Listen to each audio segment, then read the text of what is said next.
you know, these movies, like, these movies that are coming out about aliens and ETs. I just watched that movie, Nope, a few nights ago. And obviously, like, I talk about aliens on my page, but I can see they're trying to, not them, but another group is trying to close my throat.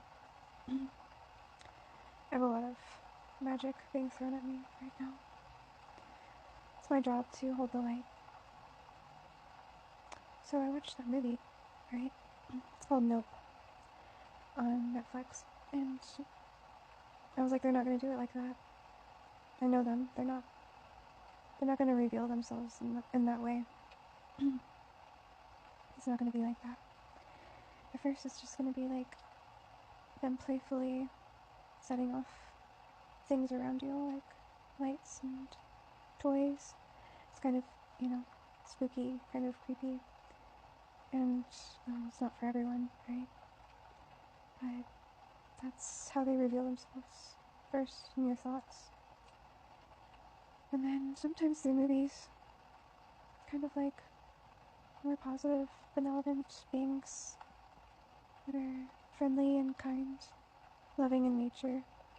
That's really what I experienced, but I also experienced darker beings. And yeah, of course, they traumatized me. I'm still here. Like, even just thinking back, I couldn't believe my own eyes, what I was seeing in front of me. I watched this man shapeshift into a reptilian, and it wasn't just me who saw him. It was me and his brother and their guitarist, because they were all in a band, a black metal band together. And it was a really good band too, but I noticed his lyrics were about draconians and reptilians, and I was like, that's weird. And then I watched him shapeshift in front of me and his brother and his guitarist, and we just all looked at each other in shock, like, is this guy a fucking reptilian? Like, is he an alien? Like, what am I looking at? Like, we're just looking at this creature, and we can't believe our eyes. And sometimes I wonder, like, I think his brother knew. I think his brother was more benevolent. He leaded more with integrity than his brother did. His brother was really evil. And we were together for 4 years. So I lived with this reptilian for 4 years. In different areas, different haunted places, we lived together. And then, one night, it was like he was turning into a monster, like a werewolf. One night, it was so strange. It was on a full moon. And I was like, is he turning into a werewolf now? What the fuck is going on? And he was freaking out. And I was like, what are you doing? Like, why are you acting so insane? And he's like, I think I'm turning into a werewolf. I'm like, huh? Actually, I did believe in werewolves because I had heard some things, some stories, some letters from different monster hunters, like real life monster hunters from hundreds of years ago, claiming all of these different ways to handle werewolves. I think that he was a fallen angel, and he would shapeshift, and he would become possessed, and he would have demons, and I met so many demons, and I met Lucifer. I've met Lucifer multiple times, and I've been with Lucifer multiple times, romantically as well. It's always been creepy, and it's always been interesting, very dark. Not for me, because I value truth, I value knowledge, I value my experiences in the dark, and dealing with a lot of different kinds of paranormal experiences, going all the way back to my childhood. Seeing ghosts, seeing monsters, seeing things I can't explain. Being abducted when I was 10 years old. And in my early 20s, when I was living with a reptilian guy, if you want to call him that, whatever he was. Right? This guy was 7 feet tall. and he acted very strange. I've never met anyone like that before. He loved scaring me. He liked making me afraid. So I learned how to work with my fear with him. They're trying to close my throat. I learned how to work with my fear with him. He taught me how to not fear the darkness, how to not fear Lucifer, how to not fear anything. Because I've received so many confirmations that he was a reptilian, so much information, but sometimes it still baffles me. And then something crazy happens. Now this is while I was still with him. This was before he tried to kill me. I didn't think that he was a huge threat because his demons were so manipulative. They just wanted to make me believe that he loved me. So I didn't really see him as a threat. I just saw that he loved me a lot and that he was deeply in love. And I told myself that I was also in love with him so that I could continue to study this being, this guy that was like 7 feet tall, huge. And I didn't really like him for his height either. It wasn't about his height for me. I just liked all of the things that he was fascinated by. And I really did love his music, but it was mostly his brother writing all of these, oh my god, these beautiful pieces. I can't even describe. It was like he was from ancient Egypt. It was like he was also an alien creating music, Egyptian music. And it was like, I couldn't believe that they created this music together as brothers, and it sounded so well. It was like, how can I demonize this music if it's so good? You know? But I did. I judged them for their dark music taste, but I still loved it. I just didn't like how much devil worshipping was going on in every single lyric. It was like excessive. It was a turn off, you know?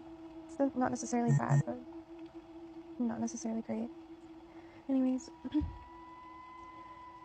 we were sleeping one night, and he was sleeping next to me. We were in this loft, so you have to like get on a ladder, get into bed, get all cozy, go to sleep. Like there's like zero space between you and what feels like a bunk bed above you, but it's just the wall, it's just the ceiling. That's how high we are. That's how high our bed is, right? In this like loft. And then down below is like the house. The whole house, right? And then down below that is just like downtown area. We're just right in the middle of downtown. So he was cuddling me, and I was like, this is so nice. Like, see, maybe I am in love with him. Maybe he does protect me or makes me feel protected. And I was stuck in sleep paralysis. And all of a sudden I couldn't move my body or breathe. And I was just stuck. And I hear this loud sound, like, I don't know if you've ever seen this movie, but it's called Nope. I mentioned it earlier. It's kind of like that sound in the movie. And it's terrifying because it's bigger than you. And it's very loud and traumatizing. It feels like you're about to be abducted. You're like, oh, this is like literally a ship. It's a craft of some kind. And I'm stuck in sleep paralysis.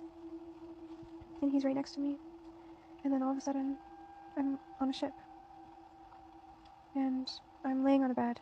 And there's like silver tools next to me. And I'm laying on this bed in this, what looks like a doctor's office, but it's like a ship. So like you're on an alien ship, right? And I'm just looking around and I'm not seeing anybody, but then I get up and I don't see any humans yet. I'm just by myself. And I get up and I go outside into the hallway and I see there's his brother, the main guy who writes all the music in the band that I think is from ancient Egypt, and he's an alien, and he's just more benevolent and kind. I see him, he's on the ship, and I'm like, oh my gosh, where are we? And then I see my now ex-boyfriend, but boyfriend at the time. I see him, and we're all just kind of confused. I don't think any of us realized what we were doing there. I don't think we were supposed to be there. Maybe we were. I don't think it was meant to be so traumatic. I didn't see any ETs. I just saw humans. I saw about 100. I want to say 100, but it was kind of blurry. I just remember us, and then seeing a lot of people on the ship, only humans. And then I woke up back in bed. It was terrifying. I was traumatized. I was shocked. I woke up screaming, could barely breathe. And the next week, I was so traumatized by the idea of aliens just abducting me. And that I didn't tell anybody. I was so traumatized. I couldn't sleep. Couldn't sleep for a week. 2 weeks almost. Could barely sleep. I was so scared they were going to take me again. And then I researched signs that you've been abducted. And I had every single sign. Every single sign. I had every single sign. And that terrified me because I didn't know anything about aliens. I didn't know about ETs. This was 10 years ago. And then they showed me a movie. And this movie was actually in the city that I was living in at that time. It was a documentary about ETs. And they put this movie in my face, like these ET beings. They were like, watch this. And I watched the movie. And it was like them contacting this guy and showing up at his house and kind of freaking him out. It was freaking him out and his family out. And they tried to silence him back then. It was kind of an older movie. But yeah, he experienced many beings contacting him, abducting him all the time. And he was traumatized by it. He was fascinated by it, but he was also like, wow, this is terrifying. You know, like this is a lot. It's too much. And that's kind of how I was feeling at that time. I was like, this is how I feel. Like, I feel like I'm being hunted for sport. I feel like I have no control over my body and where my body goes at night. Like, this is scary. And it was really hard for me to sleep. And I was trying to get over this fear. Like, it was constant. I lived with this fear 24/7. And I don't remember telling anybody. He told me that it was just a dream when I told my partner about it that morning. He told me to just go to bed. But I knew that it was more than just a dream. Because I had had another experience before that. Similar. But perhaps less intense. I was sleeping at a different apartment with the same boyfriend at the time. Also haunted apartment. Also, I had sleep paralysis there. One night I had sleep paralysis. And I was having this dream that I was in a dark tunnel.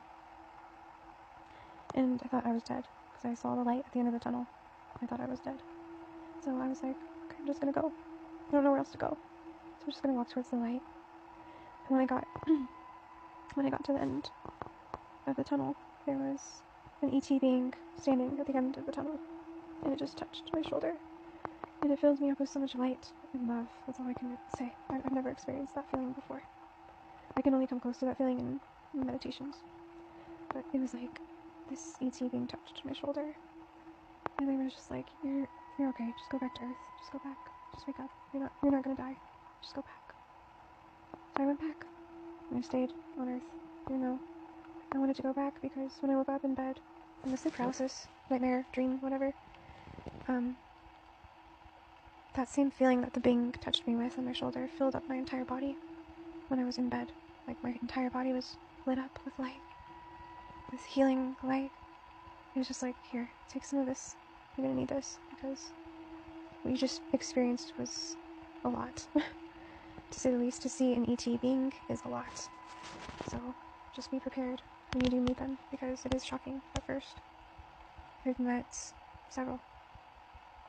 So I'm gonna have to continue this later. Hopefully they stop attacking my throat and my lungs.